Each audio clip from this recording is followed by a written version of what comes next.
অন্যের জন্য শুভ কামনা করলে এটা ফিরে নিজের দিকে আসে, এটা খেয়াল রাখেন। এটা একটা লাইফ হ্যাকস শেয়ার করতেছি, আজীবন কাজে লাগবে।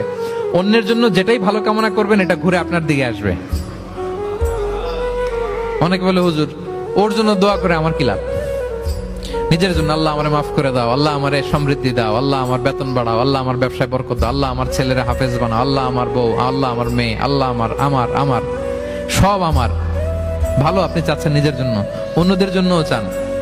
আল্লাহ আমার সব ভাইদেরকে মাফ করো, আল্লাহ আল্লাহ আমার গোটা মুসলিম উম্মাকে তুমি বরকত দাও, কল্যাণ দাও, নেতৃত্বে আসার তৌফিক দাও, আল্লাহ সবাইকে সুস্বাস্থ্য দাও।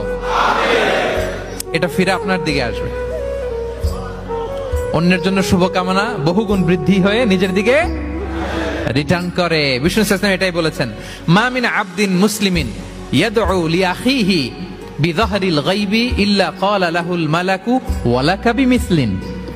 কেউ যদি তার ভাইয়ের অনুপস্থিতিতে তার ভাইয়ের জন্য দোয়া করে, ফেরেশতারা ওই দোয়াটা তার জন্য আগে আগে করে।